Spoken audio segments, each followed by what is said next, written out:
Muito bom dia, amados, preciosos irmãos, que Deus nos abençoe e nos ajude. Que Ele seja gracioso para conosco, nos dê a instrução para vos falar e vos dê também a paciência para ouvir.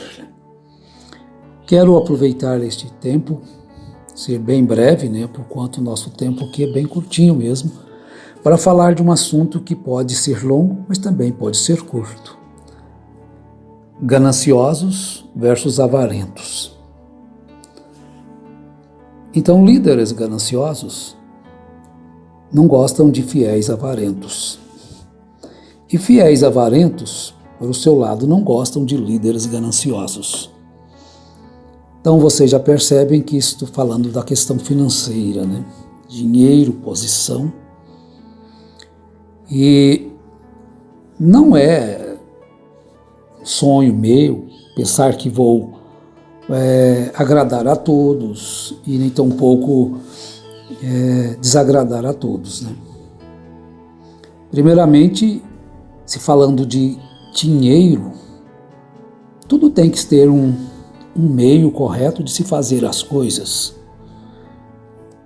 Então, depois de tantos escândalos a respeito de dízimos milionários, de igrejas milionárias, então se levantam tantas pessoas a falar a respeito do dízimo. Então eu vou tirar a palavra dízimo de dinheiro na igreja. Porque uns dizem que o dízimo, quem entrega o dízimo está errado. Outros dizem que quem não entrega o dízimo que está errado. Tem uma doutrina aí que diz até que quem não dá o dízimo não vai para o céu. Você vai encontrar muitos dizimistas no inferno e nenhum dizimista no céu. E nenhum que não foi dizimista no céu. Bom, aí são doutrinas que existem por aí, então surgem os combatentes aos dízimos. Mas primeiramente eu gostaria de dizer rapidamente que quando alguém entregou o dízimo no Velho Testamento antes de Moisés, eles não deram entregar o dízimo por causa de uma lei. Primeiramente, você não pode esquecer isto. Eles deram por voluntariedade. Deus não estava cobrando o dízimo de Jacó quando ele prometeu dar o dízimo de tudo que ele ganhasse. E Deus não estava cobrando dízimo deles. Então, Abraão deu o dízimo a Melquisedeque. A Bíblia não diz que Melquisedeque chegou ali para cobrar dízimo dele. Então começa por aí, dízimo não é para ser cobrado. Agora, cobram através do medo, colocam medo nas pessoas, prometem coisas que a Bíblia não promete e levam a vida. Então, se o dízimo era da lei, eu não vejo o porquê dizer que não era. Agora, Cristo abriu uma nova aliança. Mas você pensa que a igreja agora é formada de quê? De um homem milionário que abre uma igreja e a sustenta do seu bolso? Agora vejam isso. Se naquele tempo o dízimo era para a manutenção dos levitas, e era lei, quando Moisés veio, instituiu o dízimo para a manutenção da tribo de Levi. Não o dízimo ser do pastor, mas o pastor, que era o sacerdote, porque da tribo de Levi, nem todas as casas poderiam ser sacerdotes. Vocês têm que entender também essa diferença. Tinha pessoas que vieram da tribo de Levi e, na verdade, não poderiam ser sacerdotes. Eles teriam serventes ali do templo. A tribo toda de Levi viveria de dízimo. Aí as pessoas dizem, mas dízimo naquela época não era dinheiro, era mantimento. Mas o dinheiro hoje é mantimento. O dinheiro hoje é mantimento. Eles tinham que levar tudo para eles, então o dinheiro hoje é mantimento. O dinheiro hoje que se compra comida para casa é outro tempo. Mas tudo bem. Jesus aboliu a lei? Não. Jesus cumpriu a lei? Cumpriu. Jesus criou uma nova aliança? Sim, Jesus tem uma nova aliança, verdade. Agora, qual que seria pior? Um líder ganancioso ou uns fiéis avarentos? Bom, naquele tempo, os líderes não eram avarentos ou gananciosos. E os fiéis, os demais que não eram levitas, não eram avarentos. Você quiser anotar as escrituras aí, anote. Números 18, 21, Deuteronômio 14, 22, 23 e também Deuteronômio 28, 29. Traz-se relação sobre dízimo, quanto que as pessoas deveriam dar de dízimo para as festas, as pessoas tinham que contribuir para as festas. Veja que quando Davi foi construir o templo, Davi deu o dízimo? Não, Davi deu a contribuição de amor, que é muito, muito, muito, muito maior em valores e em graça diante de Deus do que o dízimo. Às vezes os pastores ficam com medo de não ter sustento, então cobram o dízimo. Faz errado. Eu não vou cobrar dízimo nunca na minha vida, se Deus me der graça para isso. Agora, a contribuição é um ato de amor, é um ato de gratidão pelo que Deus faz.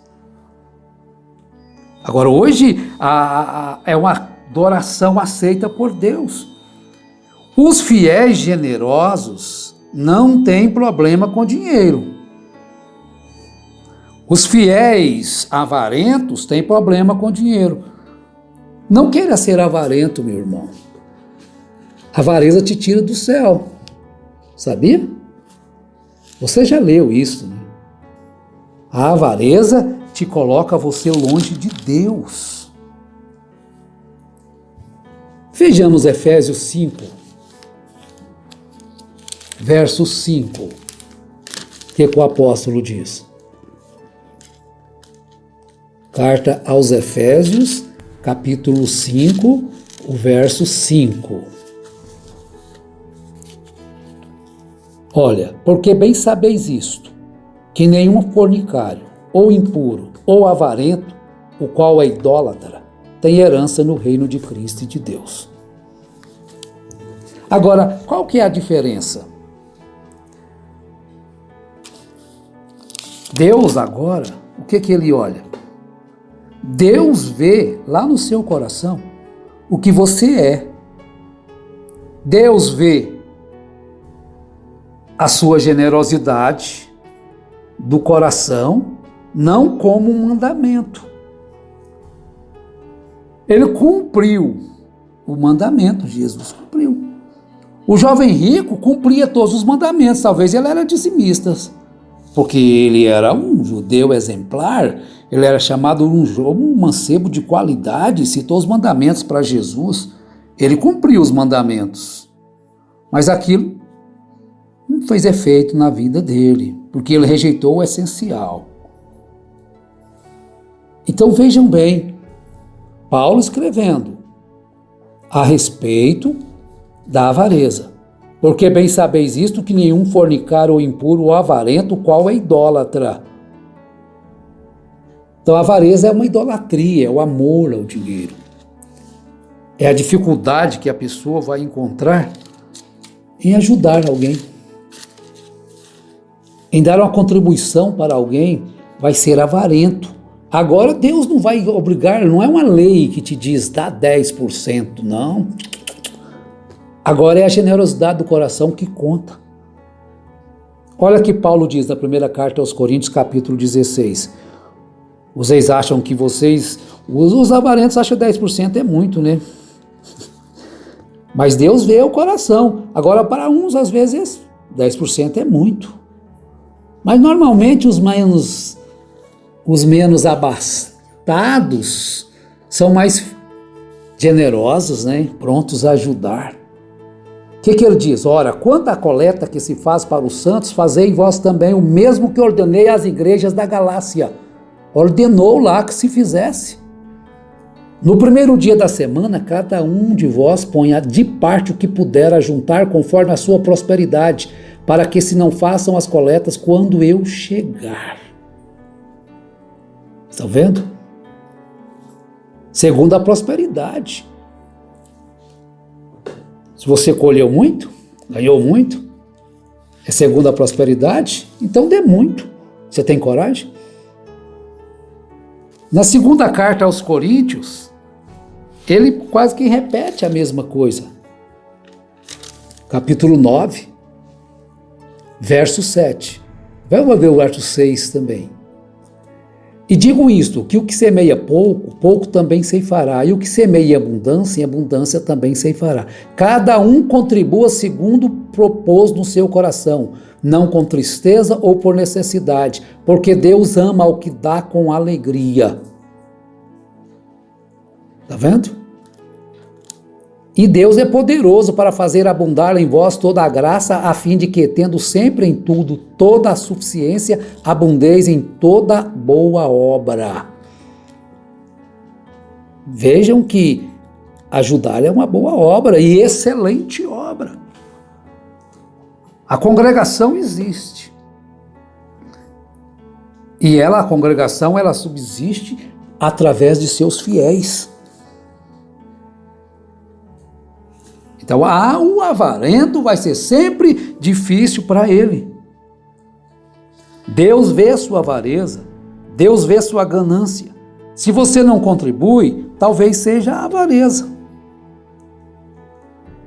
Ora, Paulo não cobrou, ficou na casa das pessoas, cobrando deles, de forma nenhuma. Ele não fez isso, mas ele ensinou que todos deveriam contribuir de acordo com a sua condição, contribuir realmente. Filipenses capítulo 4, versos 15. E bem sabeis também vós, ó Filipenses, que no princípio do Evangelho, quando parti da Macedônia, nenhuma igreja comunicou comigo com respeito a dar e a receber, senão vós somente. Ele não cobrou, né? Mas veja o que ele está escrevendo aqui aos Filipenses. Porque também uma e outra vez me mandastes o necessário a Tessalônica. Não que procure dádivas, mas procuro o fruto que abunde para a vossa conta. Mas bastante tenho recebido e tenho abundância. Cheio estou depois que recebi de Epafrodito o que da vossa parte me foi enviado, como cheiro de suavidade e sacrifício agradável e aprazível a Deus. O meu Deus, segundo as suas riquezas, suprirá todas as vossas necessidades em glória por Cristo Jesus. Ora, a nosso Deus e Pai seja dada a glória para todos sempre. Amém. Se o problema é dinheiro, vejam bem. Na igreja primitiva, o que eles faziam? Eles davam 10%? Colocaram 10% no pé dos apóstolos? Lê lá Atos dos Apóstolos. Eles vendiam tudo. De uma fazenda vendia. Se tivessem carro, vendia. Os carros pegavam o dinheiro e davam tudo lá. E aí? Agora você vai dizer, não, mas os apóstolos eram os apóstolos. Bom, então se o seu líder é avarento, o seu líder ganancioso, melhor dizendo, diz para ele que os gananciosos, a ganância tira ele do reino dos céus. Mas é porque ele é ganancioso e você se torna avarento. Qual que é o pior nesse caso? Podemos fazer uma análise. Então, se o dízimo era da lei, as ofertas de gratidão, as contribuições são da graça. E as contribuições são maiores. Nós encontramos em Lucas, capítulo 8, verso 2, algo importante, interessante. Vejam bem, e algumas mulheres que haviam sido curadas de espíritos malignos, curadas de espíritos malignos e de enfermidades, Maria, chamada Madalena, da qual saíram 7 demônios, Joana, mulher de Cusa, procurador de Herodes, e Susana, e muitas outras que o serviam com suas fazendas. Lucas não quis escrever com suas posses, né? Escreveu com as suas fazendas. Pode ser que em outras versões tem com seu dinheiro. Mas nós sabemos que isso aí que ele está dizendo, as suas fazendas, eram os seus recursos financeiros. Então elas estavam servindo, ajudando o mestre. Agora Jesus precisava de dinheiro?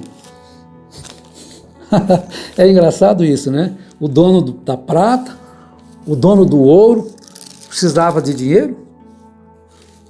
Mas esse também, deixa eu ver aqui na outra versão.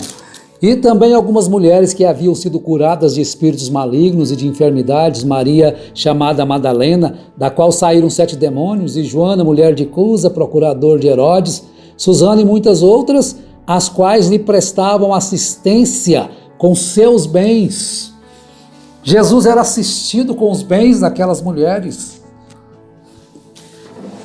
Estão vendo? E Paulo escreveu: digno é o obreiro do seu salário. O próprio Jesus disse isso. A própria lei dizia: não atarás a boca ao boi que debulha. Então você deve ter muito cuidado, líderes, muito cuidado com a ganância. Fiéis, muito cuidado com a avareza, que é a idolatria. Todos os dois te tiram do céu. Então fica aqui essa pequena meditação a respeito do dinheiro. Saiba usar o dinheiro que chega em suas mãos. Não seja ganancioso, também não seja avarento. Seja generoso nas suas contribuições. Deus está olhando é o seu coração, não se você está cumprindo um mandamento ou não. O maior mandamento ele vê lá no coração, a sua generosidade em contribuir. É que o Novo Testamento nos ensina. Deus abençoe a todos, em nome do Senhor Jesus Cristo, neste dia e nos demais também.